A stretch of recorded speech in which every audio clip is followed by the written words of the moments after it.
चलिए स्टार्ट करते हैं अपना थर्ड लेक्चर वेक्टर का। तो हमने ये देख लिया था, हमने कहाँ छोड़ा था कि अगर आपके पास दो वेक्टर का मैग्नीट्यूड सेम हो जाता है कुछ थीटा पर, तो हमने क्या क्या बताया था। अगर कुछ थीटा आपके पास, मान लीजिए मैंने कहा दो वेक्टर ए है एक और बी है, जिसका इन दोनों का मैग्नीट्यूड सेम हो चुका है, उसे मैंने कह दिया एक्स।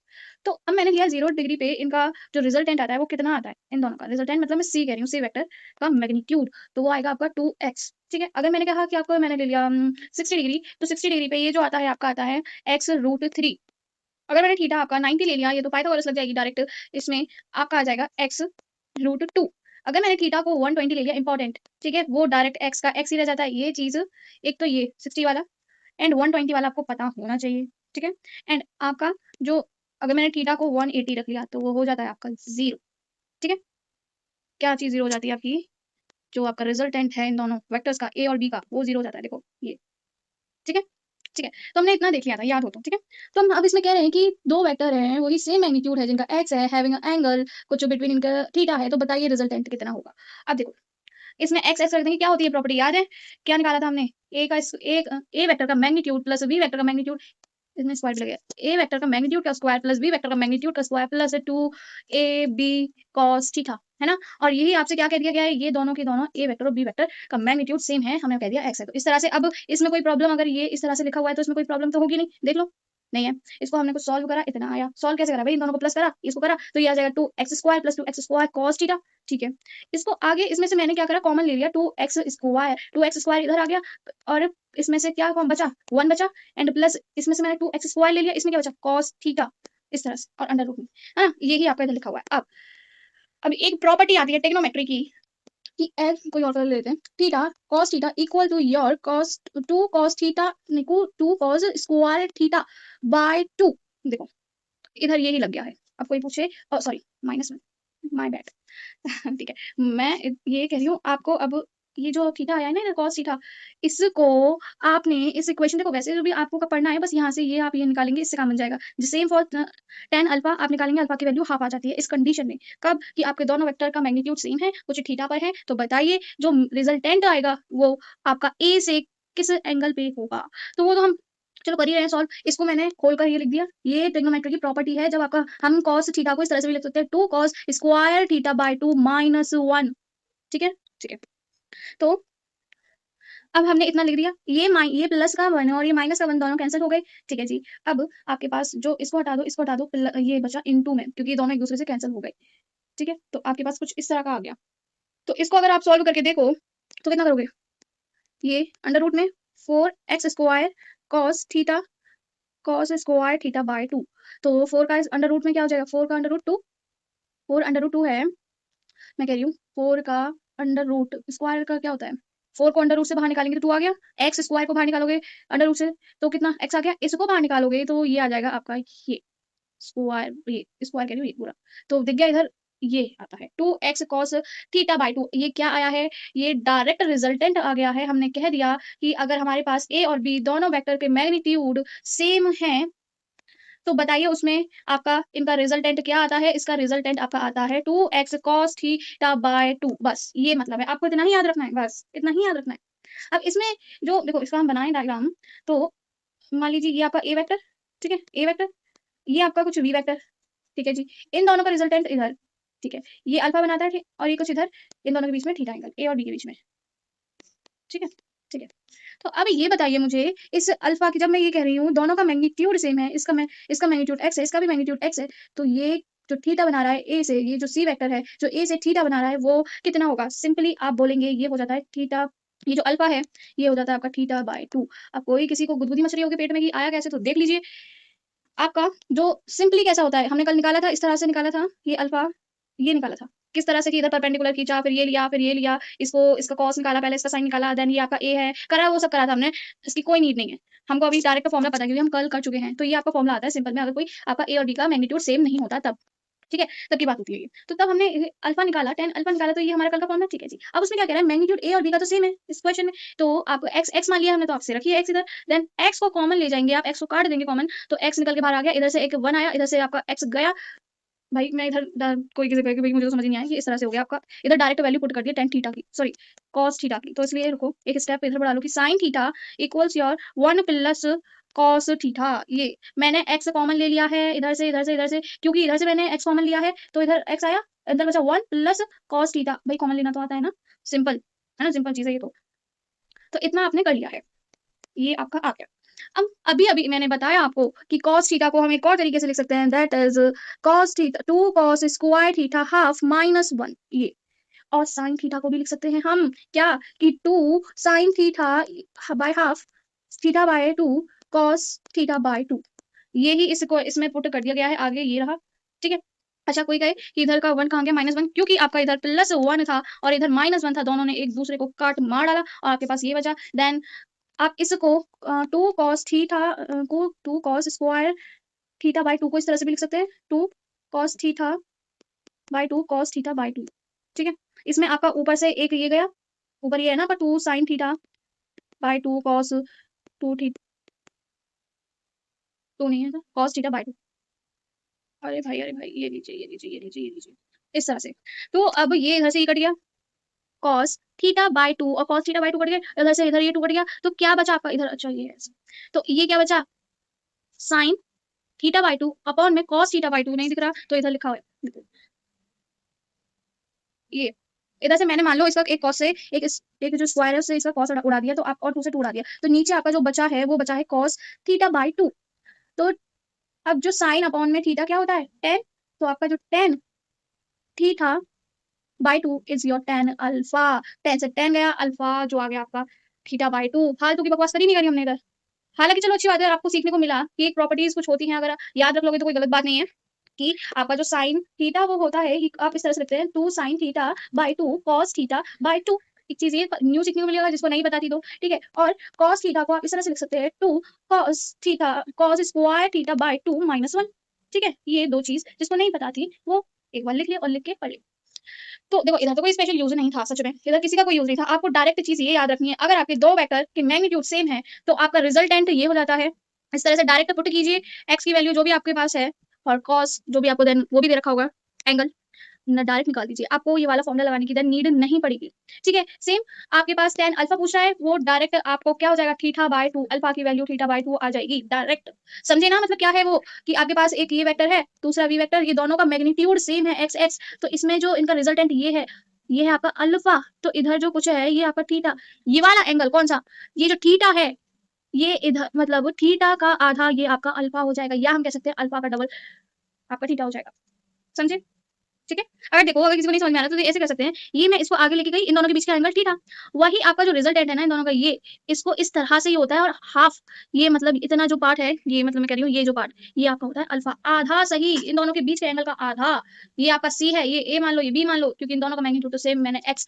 मान रखा है, ठीक है भाई। चलो भाई आगे बढ़ते हुए कि अब आपसे क्वेश्चन है कि दो वेक्टर का मैग्नीट्यूड 10 है एंड उनके रिजल्ट का मैग्नीट्यूड 10√3 है, तो इन दोनों के बीच में ये जो एंगल जिन दोनों का मैग्नीट्यूड सेम है उन दोनों वेक्टर के बीच में मुझे आप एंगल बता दीजिए। तो कैसे निकालोगे, आप ये वाला फॉर्मूला लगा दो, ये वाला 2a square plus 2ab b cos theta, है ना, b मैंने थोड़ा सा ऊपर कर दिया, अरे नहीं समझ में आ रहा, ये लो b cos थीटा, ठीक है जी, ठीक है।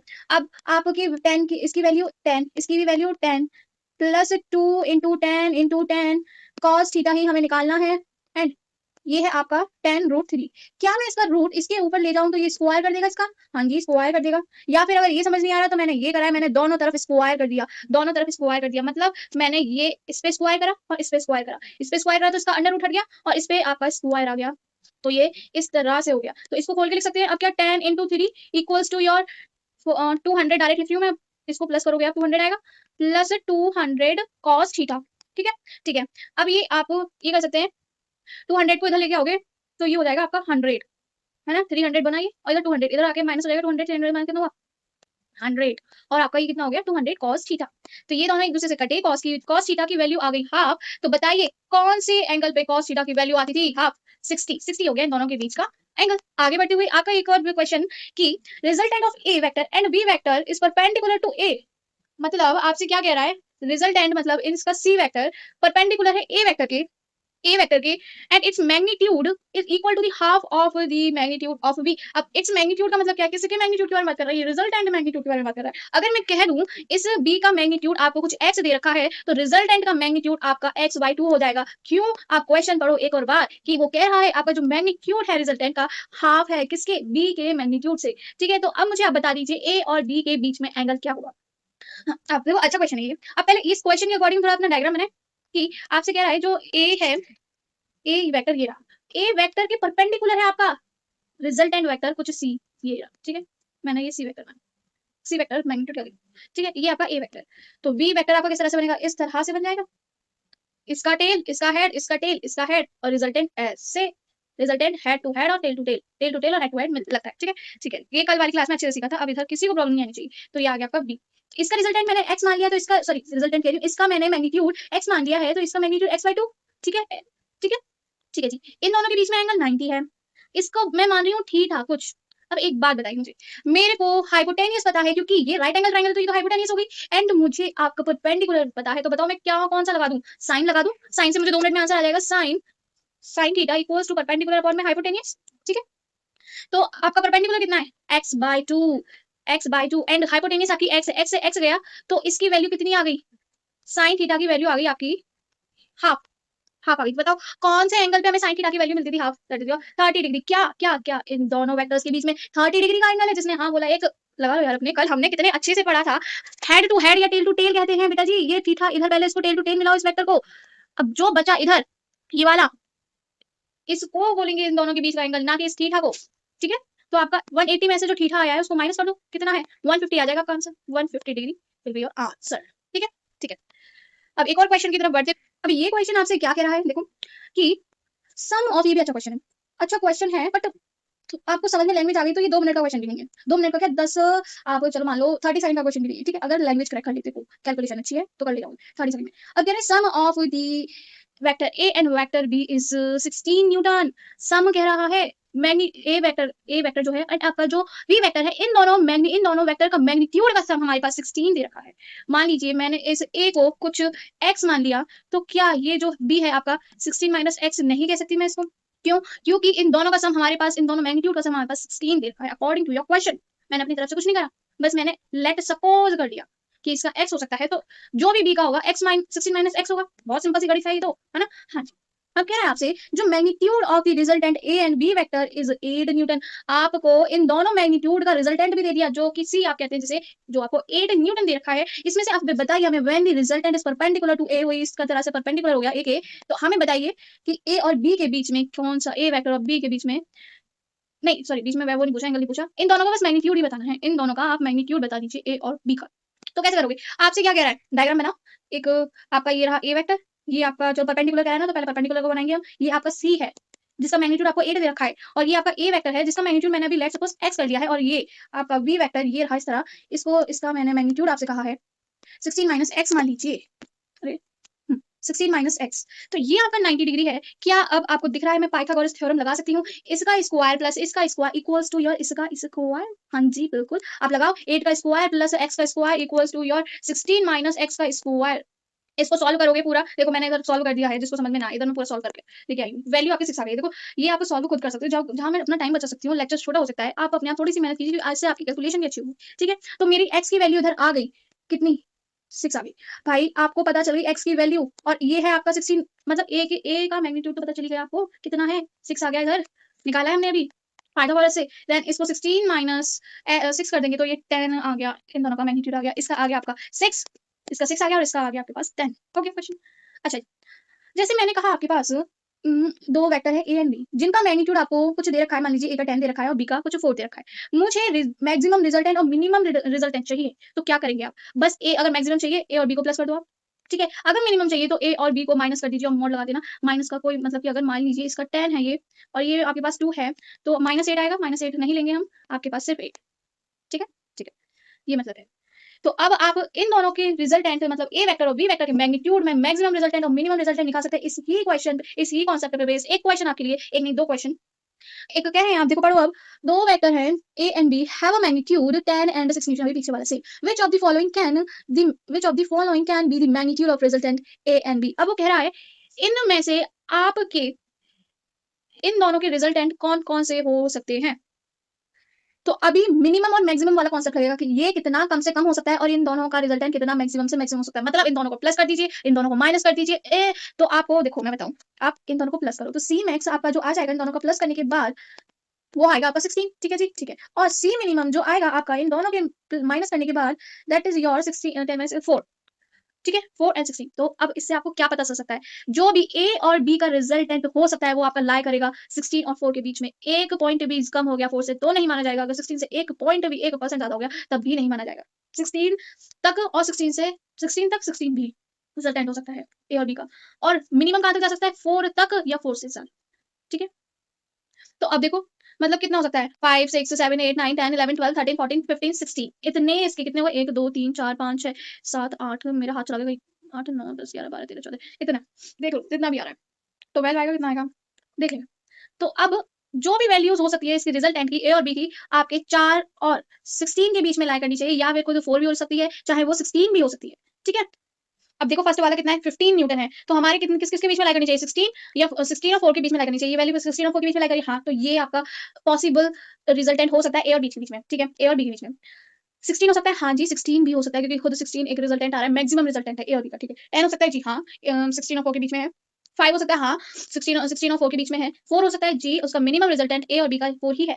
क्या ना 3.9999 न्यूटन हो सकता है, नहीं जी नहीं। आप 0.0100000001 भी अगर कम होता है इस 4 में से तब भी नहीं होगा, 4 तक ही होगा इसका रिजल्टेंट, इन दोनों के बीच में रिजल्टेंट जो आपको मिल सकता है। क्या 16.0111100001 नहीं हो सकता, 16 से 1% क्या 0.000% भी नहीं हो सकता ज्यादा। 18 भाई नहीं, 16 और आपको 16 और 4 के बीच में 18 आता है, नहीं आता। 1 हो सकता है, नहीं 4 से तो कम है ही नहीं। तो आपके पॉसिबल रिजल्टेंट कौन से हुए, ये बस। अगर मैं कहूँ 11 हो सकता है, 12 हो सकता है, 16 हो सकता है, 5 हो सकता है, 5.5 हो सकता है, 4.2 हो सकता है, 4.1 हो सकता है, 15.5 हो सकता है, जितना भी इन दोनों के बीच में वैल्यू आनी चाहिए बस। ठीक है, अब इसी पे एक question, maximum and minimum magnitude of a resultant of a two force this. अब यही कह रहा है कि ये आपके पास दो वेक्टर हैं, उनका मैग्नीट्यूड आपको ये दे रखा है, तो मिनिमम एंड मैक्सिमम रिजल्टेंट बताइए कितना हो सकता है। एंड आपसे फाइंड करने को क्या कह रहा है, find the resultant of two vector, यही। अच्छा, अब आपने मिनिमम और मैक्सिमम निकाल दिया, इन रिजल्टेंट का आपको क्या कह रहा है, नहीं नहीं नहीं नहीं नहीं, आपसे इस क्वेश्चन में ये कह रहा है maximum minimum magnitude of resultant आपको दे रखा है। ये आपको दो वेक्टर्स नहीं दे रखे, ये आपको सी मैक्स दे रखा है, ये सी मिनिमम दे रखा है। तो बताइए इन दोनों, find the resultant of two vector. Resultant क्या होगा, पहले तो आप इसमें वेक्टर फाइंड करेंगे ए और बी, फिर उस ए और बी का रिजल्टेंट बताइए आप। अगर ये जो दो वेक्टर्स हैं ये ऑर्थोगोनली हैं, मतलब कि परपेंडिकुलर है। क्वेश्चन अच्छा है, आपसे ये कह दिया है इस क्वेश्चन में कि जो आपका सी मैक्सिमम है, सी मैक्सिमम वो आपसे कितना दे रहा है, 7 न्यूटन। और वही दो वेक्टर्स का, दो वेक्टर कुछ इस तरह से हैं आपके, परपेंडिकुलर है, और ये आपका हिस्सा, ये आपका सी, ये आपका बी, और ये आपका ए, है ना। तो अब इसमें मैक्सिमम रिजल्टेंट इन दोनों ए बी का ये दे रखा है 7 न्यूटन, और मिनिमम रिजल्टेंट इन ए बी का दे रखा है आपको क्वेश्चन के अकॉर्डिंग। देखो एक बार फिर से पढ़ना, क्वेश्चन नहीं समझ में आए, मिनिमम वो दे रखा है आपको 1 न्यूटन, आई गेस, हाँ 1 न्यूटन। तो अब मुझे आप क्या ये बताइए, अभी ऊपर हम पढ़ के आए हैं, ये मैक्सिमम कैसे निकालते थे, दोनों ए और बी को प्लस करके निकालते थे, है ना। हाँ, तो कितना आ गया, 7 न्यूटन। और वही दूसरी इक्वेशन बन जाएगी, मिनिमम के लिए ए और बी को माइनस करते थे, वो 1। आप इसमें से इनकी वैल्यू निकाल लीजिए, कितना आ जाएगा, एक की वैल्यू निकालो। मैंने कह दिया इधर से, चलो माइनस ही कर देते हैं ना, प्लस कर दो, चलो प्लस कर दो, प्लस ये हो जाएगा 2a, ये कट गया आपका, एंड ये हो जाएगा आपका 8 न्यूटन। तो आपकी a की वैल्यू आ गई है इधर 4 न्यूटन, एंड इधर आप 3 उसकी निकालोगे, b की वैल्यू वो आ रही है 3 न्यूटन। रख लेना, पुट करके रख लेना, इधर आप 2 रखोगे, ये इधर जाएगा, तो ये इधर जाएगा, ये माइनस का हो जाएगा, हाँ 4 माइनस का हो जाएगा ना, 4 माइनस का हुआ, देन माइनस का 3 दे देगा, माइनस अभी है, माइनस माइनस कट जाएंगे, फिर 3 आ जाएगा, बस मैं बता रही हूँ ये आया कैसे 3।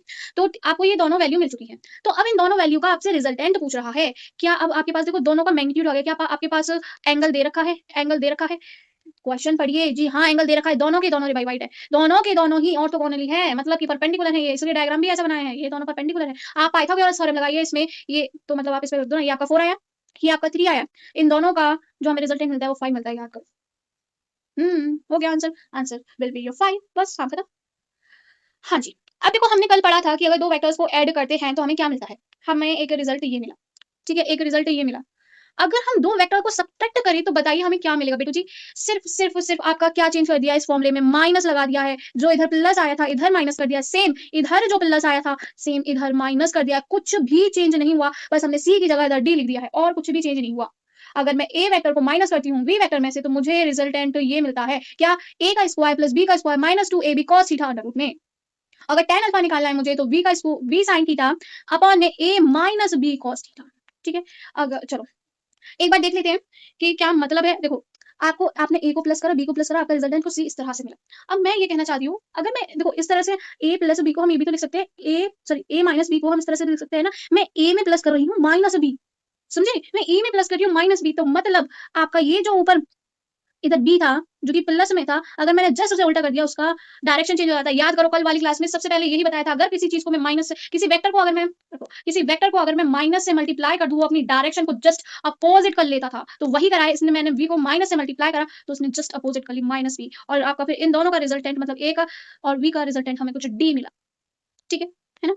हाँ जी, अब देखो इन दोनों के एंगल कैसे हो के बीच में, देखो एंगल आपका ये थीटा नहीं होगा, अब होगा आपका 180 माइनस थीटा, वेक्टर ए और वेक्टर बी के बीच में। कैसे मान सोच लो, इसको मैं आगे लेके चली गई, अरे देखो ये रहा वेक्टर और मैं इसको आगे लेके चली गई है।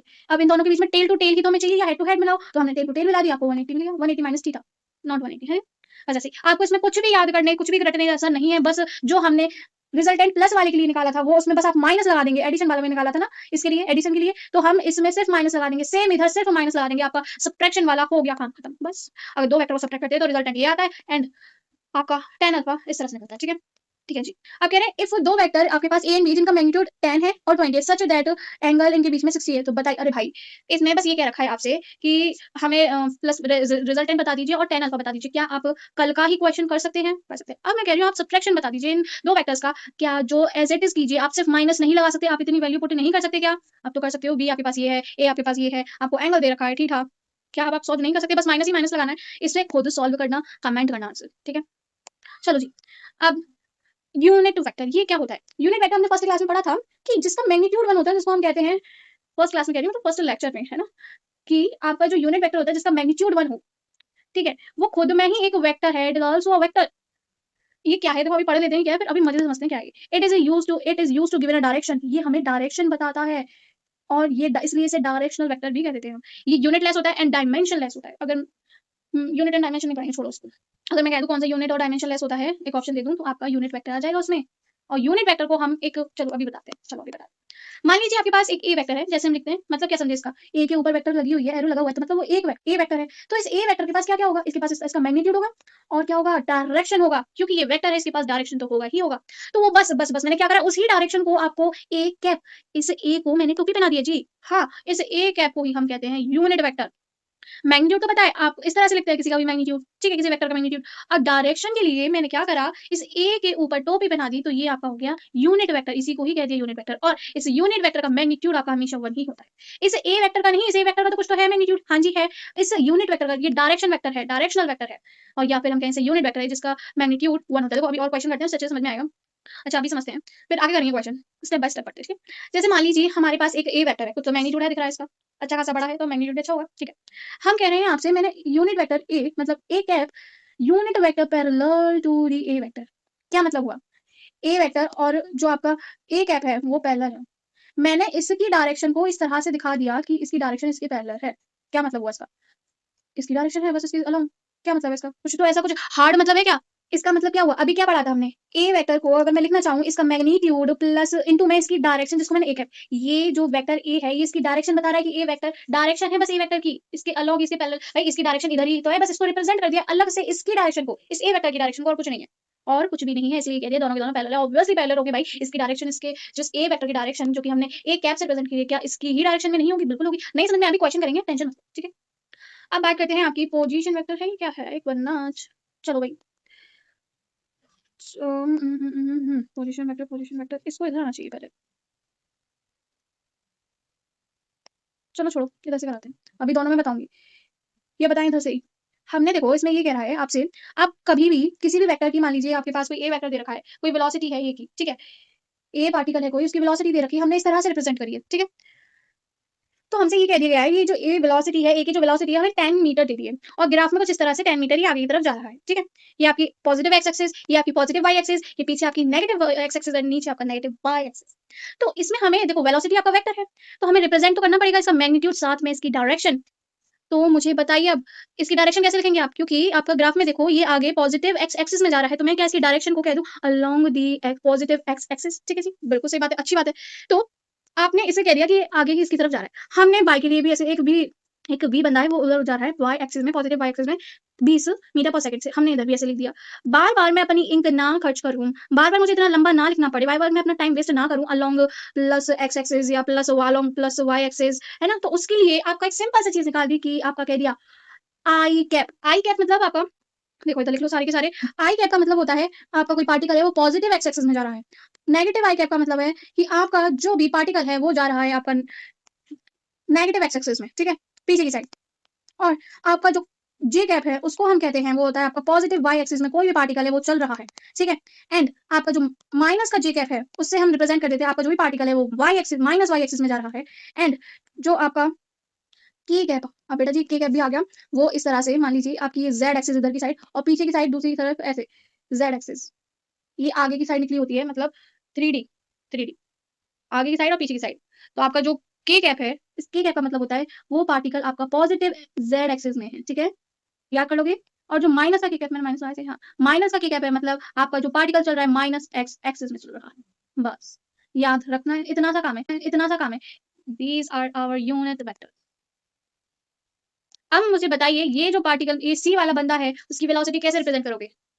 ये चल रहा है एक्स एक्सिस में, कहां पे? पीछे की साइड, पीछे की साइड एक्स एक्सिस मतलब नेगेटिव एक्स एक्सिस, तो क्या लगा देंगे आप? माइनस आई कैप। तो इसकी जो आप लिखेंगे वेलोसिटी विद डायरेक्शन तो किस तरह से लिखेंगे? माइनस आई कैप, 15 माइनस आई कैप। अब इस बंदे की जो बी बंदा है इसकी कैसे लिखोगे? 20 किस में जा रहा है? वाई एक्स में, पॉजिटिव वाई एक्सिस में, तो ये किस तरह से लिखेंगे आप? 20 और पॉजिटिव वाई एक्सिस है तो आपका जे कैप, ठीक है। अब ये बंदा देखो मैं कह रही हूँ ये बंदा आपका जा रहा है एक्स एक्सिस में, वो भी पॉजिटिव एक्स एक्सिस में, तो इसकी वेलोसिटी क्या हो जाएगी? 10 आई कैप, ठीक है। मान लीजिए इधर कोई जेड एक्सिस है आपकी, इधर कोई बंदा है, ठीक है, बंदा ये, और वो जा रहा है मान लो 50 मीटर पर सेकेंड, तो इसकी क्या लिखेंगे आप?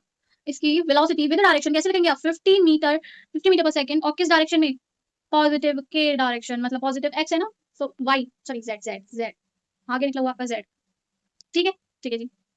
अब मुझे आपके पास एक वेक्टर दे रखा है, नहीं पोजीशन वेक्टर और बी विद रिस्पेक्ट टू, अच्छा पोजीशन वेक्टर, पहले पोजीशन वेक्टर इधर समझते हैं फिर इधर आते हैं। पोजीशन वेक्टर आपका क्या है? पोजीशन वेक्टर आपका कुछ नहीं है, बताता है कि ग्राफ में आपका इस वेक्टर की पोजीशन क्या है एक्चुअल में। जैसे कि आप सिर्फ ये आपका हो गया क्या, पूरा ए वेक्टर, इसके कुछ कोऑर्डिनेट दे रखे हैं 2, 3, 4। क्या मतलब है? आपका ये आपका एक्स एक्सिस, ये आपका वाई एक्सिस और ये आपका जेड एक्सिस, तो सब के सब पहली बार पॉजिटिव दे रखे हैं, तो ये जो आप इसका वेक्टर आप इसको कैसे लिख सकते हैं? फिर इस ए को विद मैग्नीट्यूड एंड या डायरेक्शन किस तरह से लिख सकते हो आप? 2 आई कैप प्लस 3 जे कैप प्लस 4 के कैप। बताओ क्या लगता है? कुछ समझे? इसका मतलब ये है यूनिट वेक्टर का, एक बार पढ़ लेते हैं। A vector representing position of a point in a space with respect to origin called आपका position vector with respect to origin. हम ओरिजिन के रिस्पेक्ट में देख रहे हैं कि हमारा जो ए वेक्टर है उसकी पोजीशन का कैसी है। इधर तो सबके सब जीरो होंगे, 0,0,0 आपका इधर एक्स भी जीरो, वाई भी जीरो, जेड भी जीरो, उसके रिस्पेक्ट में देख रहे हैं इस ए वेक्टर की पोजीशन क्या होगी। इस पोजीशन वेक्टर को हमने रिप्रेजेंट कर दिया है आर वेक्टर एक्स, कुछ नहीं है, इसको रिप्रेजेंटेशन आपको कोई पूछने नहीं वाला, आपको डायरेक्ट क्वेश्चन करना, ठीक है, बस ये कि थोड़ा तमीज से लिख लो और कुछ नहीं है। इससे देखो ये वाला इधर से और देखते हैं, आपसे पोजीशन वेक्टर पूछा हुआ है ए का, वही आप हम बिल्कुल इधर आपको ओरिजिन से पूछा हुआ है, इधर आपके पास 3, 4, 6 है। क्या आप इसको 3i plus 4j plus 6k नहीं लिख सकते? यही आपका पोजीशन वेक्टर है और कुछ नहीं है पोजीशन वेक्टर, इसको बस आपको लिखना आना चाहिए, ये पोजीशन वेक्टर कुछ नहीं है। सच बात तो ये है। आगे बढ़ते हुए अगर अभी भी समझ नहीं आया एक इससे अच्छा क्लियर होगा। आपके पास मान लीजिए एक ए वेक्टर ये रहा, अरे ए वेक्टर ये रहा एंड आपके पास बी वेक्टर ये रहा, ठीक है। इन दोनों के रिजल्टेंट का मेरे को बता दीजिए पोजीशन वेक्टर क्या। इस जब इस टाइप का कुछ आपको क्वेश्चन मिलता है, मतलब आपके पास एक ए रिजल्टेंट है, सॉरी ए वेक्टर है, फिर दूसरा ए वेक्टर है, दूसरा बी वेक्टर है, देन इन दोनों का रिजल्टेंट, उसके बाद आपसे पूछ रहा है इस रिजल्टेंट का आप हमें बता दीजिए पोजीशन क्या होगी, पोजीशन क्या होगी इस वेक्टर की। तो जो आपका वी वेक्टर है उसमें से आप X Y and Z minus करते जाइए, देन उसको आई कैप जे कैप और के कैप में लिखते जाओ, मतलब समझाते हैं।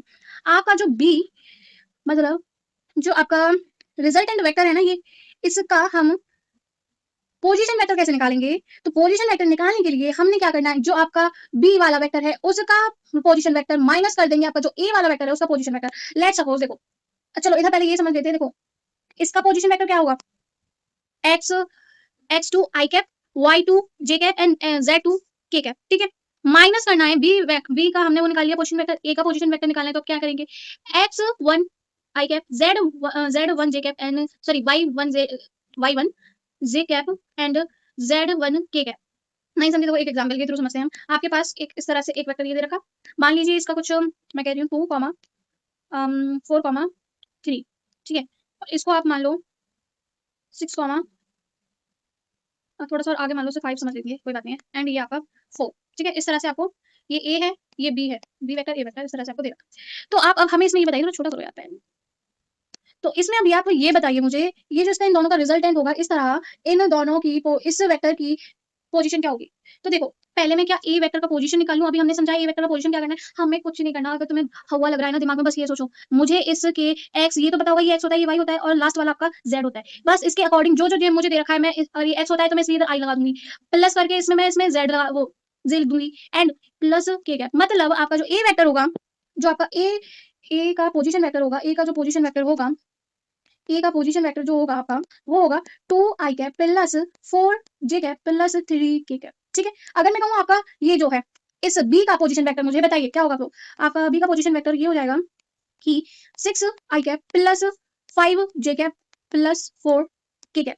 अब इन दोनों को माइनस करके क्या कह रहा है ये चीज, देखो अगर मैं बी की पोजीशन वेक्टर में से ए का पोजीशन वेक्टर माइनस कर दूं तो मुझे रिजल्टेंट का पोजीशन वेक्टर पता चल जाएगा। तो क्या अब आप इसको माइनस नहीं कर सकते? अब देखो कैसे करोगे माइनस, ये जो है वो है आपका 6 आई कैप, अब मुझे माइनस करना है 2 आई कैप में से, सिंपल आपको माइनस कर देना है। कितना बचेगा, 6 में से माइनस करो कितना बचता है, 2 को 4 बचेगा। तो आपका जो रिजल्टेंट है, मैं सिर्फ सी मान रही हूँ, उसका रिजल्टेंट जो आपका है 4 आई कैप एज इट इज रह जाएगा। ठीक है, प्लस आप माइनस करो 5 में से 4, कितना बचेगा आपके पास 1 एंड 1 जे कैप, या हम इसको as it is simple J cap भी लिख सकते हैं, बट अभी न्यू हो कोई बात नहीं है, इसको लिख सकते हैं। चलो हमने कहा 4 के कैप में से माइनस कर दीजिए 3 के कैप, तो आपने कैसे माइनस करा, 1 के कैप बचा स्टिल। तो हम इसको और अच्छे से लिखते हुए 4 आई कैप प्लस जे कैप प्लस के कैप, ये पोजीशन वेक्टर आ गई आपकी किसकी, इस रिजल्टेंट वेक्टर की, इसकी ये पोजीशन आ चुकी। बस यही है और कुछ नहीं है, सिंपल प्लस माइनस अकेला है, आपको पता होना चाहिए ये चीज। बस ये कहाँ है ये, और सिंपल सी चीज है, गैस बताओगी अब तो। ये हमने कर लिया। तो आप अब इसी तरह से सिंपल माइनस कर करके निकालते जाओ बस। इस लैंग्वेज पे ठीक है, कोई बात नहीं, हमें पता होना चाहिए सही तरीका कि हम पोजीशन वेक्टर निकाल रहे हैं बी का विद रेस्पेक्ट टू ए। तो ये आपने, तो मतलब इसका पूरे का हम निकाल रहे हैं पोजीशन वेक्टर। पोजीशन वेक्टर इस पूरे का पोजीशन वेक्टर बता दीजिए मुझे, इस तरह से हम लिखते हैं, एक बार लिख के देख लेना। But at the end of the day आपको ये निकालना पड़ेगा सिर्फ इसका पोजीशन वेक्टर किस तरह से निकलेगा। ये जो अभी हमने करा है सेम यही करा है, ये जो निकाला है ना, ये तो निकाला हमने, ये जो इस क्वेश्चन में कह रहा है ये निकाल दो हमें पोजीशन वेक्टर इस इन दोनों। ये जो रिजल्टेंट आया ना ये कुछ इस तरह से आया है, ये जो है ना आपके पास ए और बी ये है ना बेटू जी, यही उतार के आपको इधर दे दिया गया है और कुछ नहीं है। हम तो करके हुए आए हैं, करते हुए आए हैं अभी।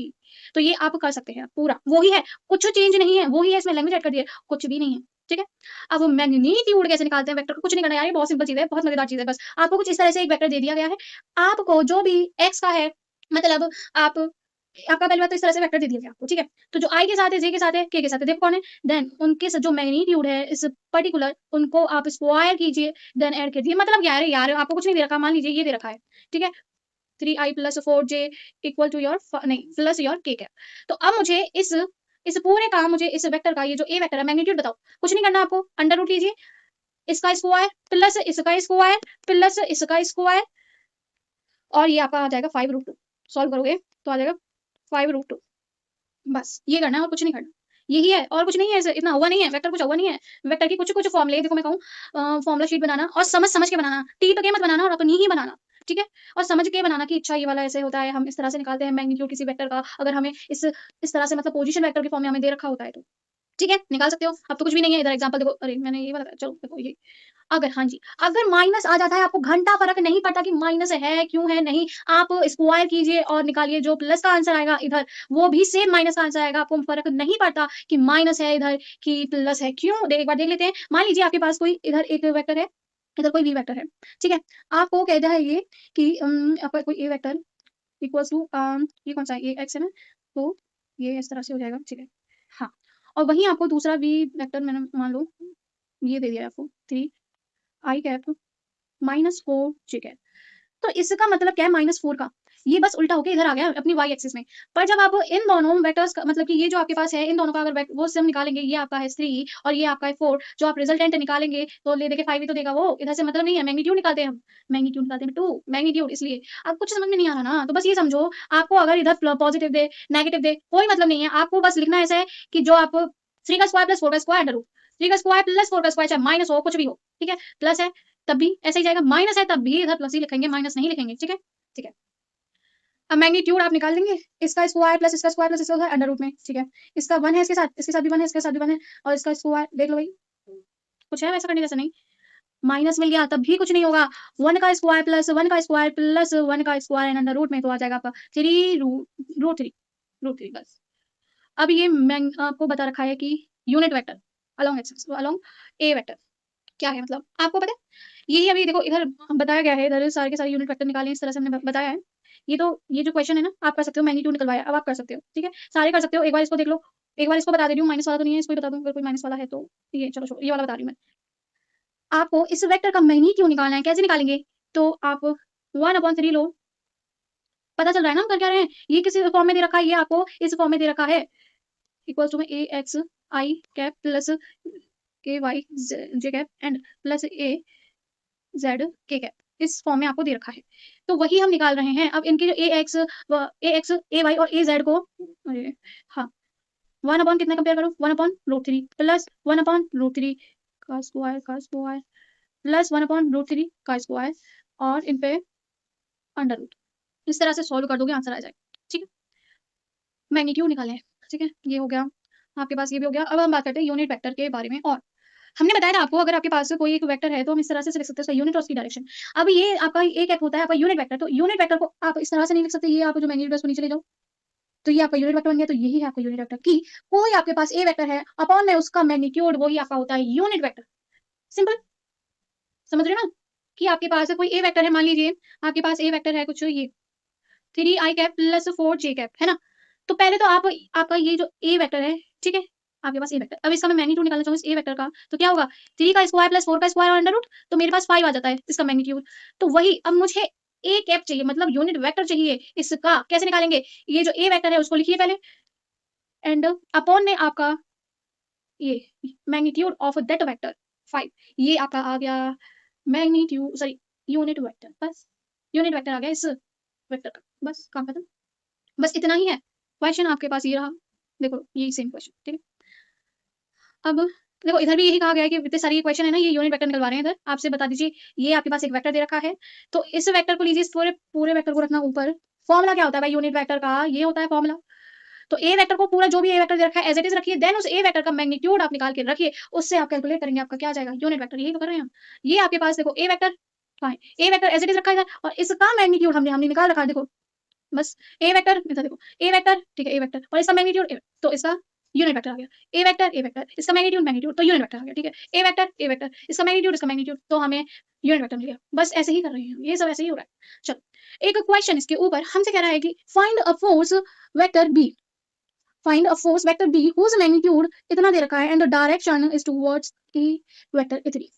अब वो कितना अच्छा क्वेश्चन है कि आपके पास इस ए बी वेक्टर का मैग्नीट्यूड तो है बट डायरेक्शन नहीं है, तो ये वेक्टर अभी अधूरा है, हमें इसे पूरा बताइए, वेक्टर है ये ए बी है एक वेक्टर, तो इस बी का कुछ मैग्नीट्यूड होगा ठीक है, एंड प्लस कुछ डायरेक्शन होगी इसकी इनटू में, ठीक है, इस तरह से, ठीक है, क्योंकि हमें क्वेश्चन के अकॉर्डिंग इसको मैग्नीट्यूड तो दे रखा है, दैट इज 20 न्यूटन, एंड आपसे क्या कह रहा है and direction is along towards is a direction towards the ए, ये इसकी जो बी की डायरेक्शन है ए के अलोंग है, अगर मैं इसकी डायरेक्शन निकाल दूं, मतलब इसका यूनिट वेक्टर को शुरू में हमने क्या कहा था डायरेक्शनल वेक्टर, अगर मैं इसका यूनिट वेक्टर निकाल दूं, अभी तो वही कर रहे थे बेटू कि ये अपॉन में इसका मैग्नीट्यूड, तो आपको मिल जाएगा ए कैप, तो कैसे निकालोगे unit vector plus 4 g cap and upon में आप इसका मैग्नीट्यूड निकालेंगे तो 5 आएगा, करके आए हैं हम, और ये आपका आ गया डायरेक्शन, क्योंकि क्वेश्चन में आपसे कह रहा है जो बी की डायरेक्शन है वो आपके ए के अलोंग है या ए के टुवर्ड्स है या ए के पैरेलल है, इसको अगर आपको 3 वर्ड इधर देखने को मिल सकते हैं कि टुवर्ड्स कह सकता है, साथ में कह सकता है अलोंग टू, ठीक है, इस तरह से, तो मतलब एंड पैरेलल टू,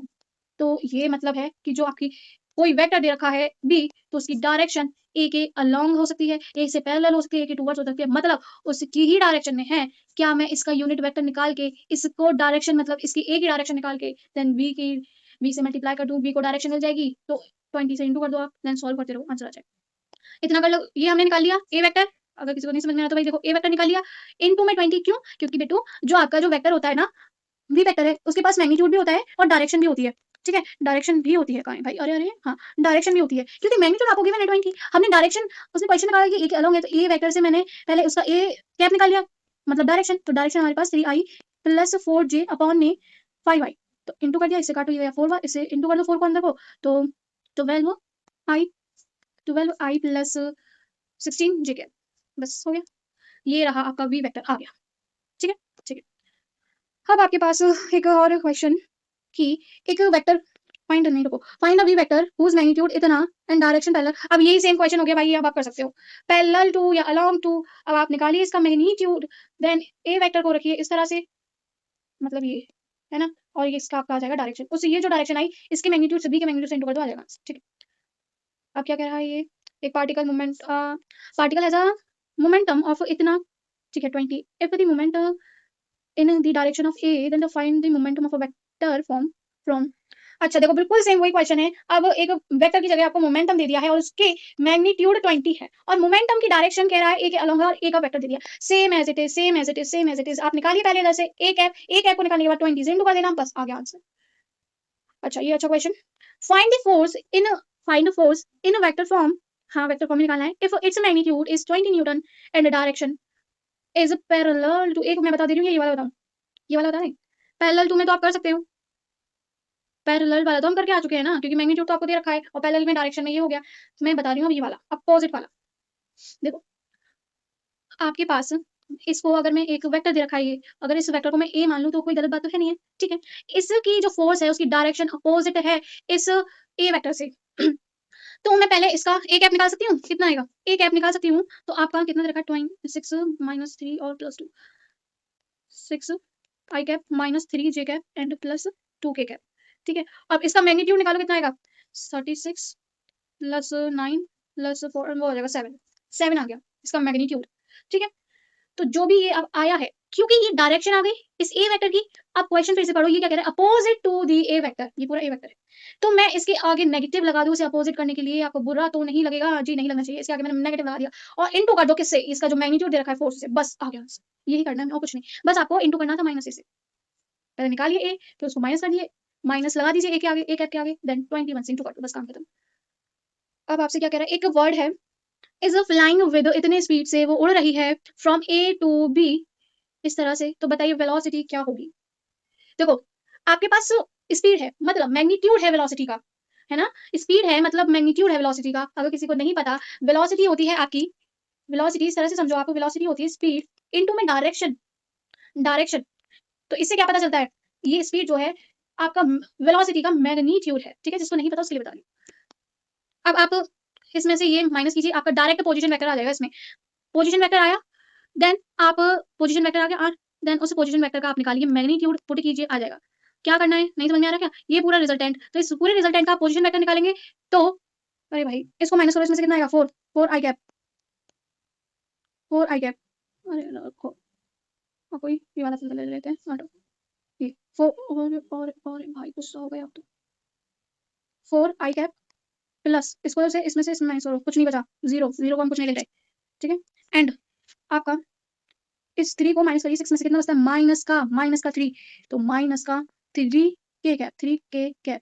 तो आपके पास ये चीज आ चुकी है, वेक्टर आ गया, आर वेक्टर आ गया, आर, या फिर पोजीशन वेक्टर कह लो, आर वेक्टर कह लो। ठीक है, देन इसका आप मैग्नीट्यूड निकालिए, 5 आएगा, तो इससे आपके पास आर कैप आ गया, मतलब डायरेक्शन आ गई, डायरेक्शन आ गई, एंड आप स्पीड से मल्टीप्लाई कर दीजिए उस डायरेक्शन को, आपके पास वो आ जाएगा वेलोसिटी, बस यही है ऑप्शन। ठीक है, एक अच्छा क्वेश्चन, देन हम अपना खत्म करते हुए, चलो, आपसे कह रहा है एक पार्टिकल है जिसका मास 2 kg है। ठीक है, ठीक है, देन उस पे फोर्स लग रहा है, इसका फोर्स का आपको मैग्नीट्यूड दे दिया और डायरेक्शन दे दिया कि इस डायरेक्शन में फोर्स लग रहा है 15 न्यूटन का। ठीक है, एट टाइम इक्वल्स टू 0 पे, मतलब उसकी जो इनिशियल स्पीड है वो आपकी 10 है, कुछ इस डायरेक्शन में, तो ये चीज इनिशियल क्या बन गई, इनिशियल वेलोसिटी। अगर डायरेक्शन अलॉन्ग लग जाती है, डायरेक्शन लग जाती है स्पीड के साथ, वो बन जाता है वेलोसिटी, तो ये इनिशियल वेलोसिटी है। देन हमें 5 टाइम इक्वल्स टू 5 सेकंड पे वेलोसिटी बता दीजिए। कुछ नहीं है बेटो, देखो आपको पता होगा फर्स्ट इक्वेशन, फर्स्ट इक्वेशन तो पता है ना, 9th में भी पढ़ते हैं, u equals to v equals to u plus a t, ये वाली इक्वेशन, ठीक है। u दे रखा है, आपको एक पूछेगा u कैसे दे रखा है, इनिशियल वेलोसिटी कहते हैं इसे, क्योंकि आपके पास देखो इसमें कह रहा है स्पीड अलोंग, ये जो स्पीड है अलोंग इस डायरेक्शन में। तो आप इस वेक्टर से पहले तो ये वेक्टर इसका मैग्नीट्यूड निकालिए 5 आएगा और इंटू कर दीजिए 10, ये आपके पास आ गई इनिशियल वेलोसिटी मतलब u, ठीक है। ये कह रहा है हमने, देखो अभी वेलोसिटी वाला भी तो देखा था ये, तो इससे समझ गए, ठीक है। अब आपसे देखो a निकालना है, a आपका होता है, अगर नहीं पता किसी को तो वो होता है f equals to m a, तो a आ जाता है आपका f अपॉन में m। तो f आपके पास अलोंग की, पहले तो इसका डायरेक्शन निकालेंगे, देन मास से इनटू करेंगे, डिवाइड करेंगे। तो पहले तो आपका फोर्स एक वेक्टर क्वांटिटी है, इसकी डायरेक्ट पहले तो इसका डायरेक्शन निकालो, ये वेक्टर दे रखा है, इसका मैग्नीट्यूड 5 हो जाएगा, ये पूरी डायरेक्शन आ गई, ठीक है। इनटू कर दीजिए 50 से एंड डिवाइड कर दीजिए 2 से, आपका आ गया एक्सेलरेशन। समझ में आ रहा है हम क्या कर रहे हैं कि देखो फोर्स आपकी एक वेक्टर क्वांटिटी होती है, ठीक है। एक्सेलरेशन भी आपकी इसी वजह से वेक्टर क्वांटिटी होती है, ठीक है। अब तो क्योंकि आपका जो फोर्स है वो वेक्टर है, तो उसका मैग्नीट्यूड ये दे रखा हो, क्या उसकी डायरेक्शन ये बता दी है, और सिर्फ एक वेक्टर के अलोंग बताइए डायरेक्शन, डायरेक्ट डायरेक्शन नहीं दी है, तो इसलिए पहले वेक्टर अपॉन में इस वेक्टर का मैग्नीट्यूड, देन आपकी इस वेक्टर का डायरेक्शन आ जाएगा, उसी के अलोंग है तो इस डायरेक्शन से आप इंटू कर देंगे, वही ऊपर कर रहे थे, कोई रॉकेट साइंस नहीं है, क्योंकि आपके पास अब फोर्स वेक्टर आ चुका है, तो आप अब डिवाइड कर दीजिए 2 से, क्यों 2 आपका मास है और एक्सेलरेशन होता है फोर्स बाय मास, ये करें। और इनटू में टाइम, टाइम इक्वल्स टू आपको 5 सेकंड पे पूछिए वेलोसिटी आ जाएगी, सॉल्व कर, बस यही था, ठीक है। थैंक